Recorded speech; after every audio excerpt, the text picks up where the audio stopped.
নমস্কার, কেমন আছেন সবাই? আপনাদের সবাইকে সুপ্রীতির ব্লগে স্বাগত। এই হচ্ছে পালং শাক। জানতে ইচ্ছে করছে নিশ্চয়ই পালং শাক দিয়ে আজকে কি হচ্ছে? আজকে পালং শাক দিয়ে পালক পনির হচ্ছে।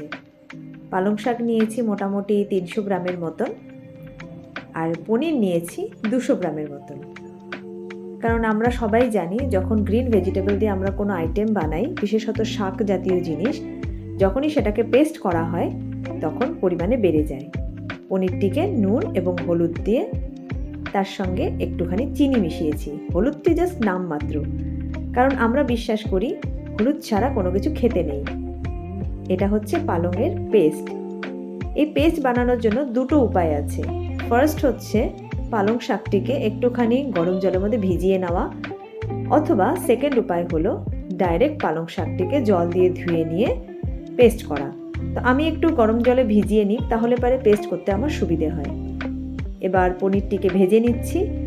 যেহেতু নুন আর চিনি মাখানো আছে এবং সামান্য একটুখানি হলুদ দেওয়া আছে, সেই কারণের জন্য অল্প একটু ভেজে নেব, যাতে হালকা হালকা লাল হয়।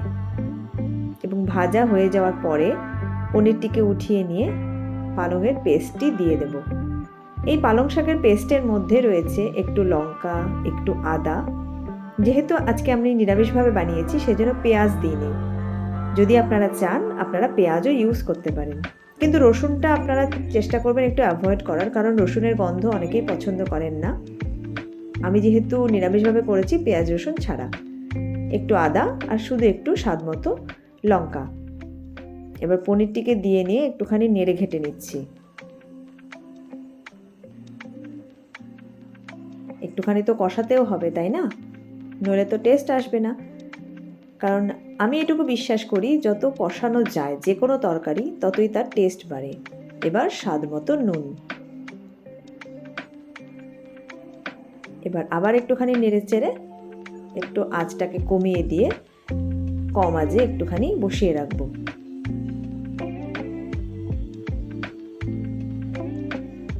যাদের বাড়িতে বাচ্চা আছে, বেশিরভাগ সময় আমরা বাচ্চাদেরকে কোনো রকম গ্রিন ভেজিটেবল বা কোনো গ্রিন সবজি আমরা খাওয়াতে পারি না। সেই কারণের জন্য পালং পনিরটা একদম ভীষণ ভালো কাজ করে। কারণ দেখতেও যেরকম সুন্দর লাগে, নতুন একটা আইটেম, নামটাও ভালো লাগে, তারা খেতেও চায়। দেখি তো আজকে আইটেমটা কি হলো, কীরকম টেস্ট হলো, মা আজকে স্পেশাল আমার জন্য কি বানালো। আমাদের কষানো মোটামুটি হয়ে গিয়েছে। এরপরে অল্প একটুখানি জল দিয়ে দেব।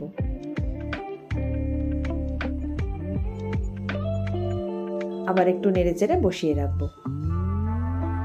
যখন একদমই কমে আসবে তখন আমরা একটুখানি গরম মশলা দিয়ে নামিয়ে নেব। যদি আপনারা চান একটুখানি চিনিও দিয়ে দিতে পারেন, কারণ বাচ্চারা অনেক সময় একটু মিষ্টি একটু ঝাল পছন্দ করে। আর গরম মশলাটা এই জন্য দিচ্ছি, অনেক সময় কি হয় পালং শাকের গন্ধটা বাচ্চাদের পছন্দ হয় না। যাতে সেটা না হয়, বাচ্চারা যাতে চেটে পুটে খেতে পারে, তার জন্য একটুখানি গরম মশলা। ব্যাস এইটুকুই ছোট্ট উপকরণ আমার। যেহেতু বাড়িতে বানিয়েছি, কোনো রকম রিচ হয়নি। আর এই ছোট্ট উপকরণটি দিয়েই আজকে আমার পালক পনির। আশা করব আপনাদের রেসিপিটি খুবই ভালো লেগেছে। বাড়িতে আপনারা অবশ্যই বানাবেন এবং আমাকে নিশ্চয়ই জানাবেন কেমন লাগলো। যদি ভিডিওটি ভালো লাগে ছোট্ট করে একটু লাইক করে দেবেন। আর সুপ্রীতির ব্লগকে ফলো করে রাখবেন এরকম নতুন নতুন রেসিপি পাওয়ার জন্য এবং আরও নতুন ভিডিও পাওয়ার জন্য। দেখুন কি সুন্দর লাগছে দেখতে। তাহলে বলুন বাচ্চারা কেন খেতে চাইবে না? আমরা বড়রাই ভীষণ ভালোবাসি, সুতরাং বাচ্চারাও খেয়ে নেবে। খুব সুন্দর এবং চটজলদি উপকরণ।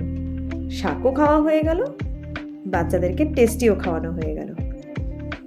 আজকের মতন ব্লগটি আমি এখানেই শেষ করছি। আপনাদের সঙ্গে আবার আমার দেখা হবে সুপ্রীতির নেক্সট ব্লগে।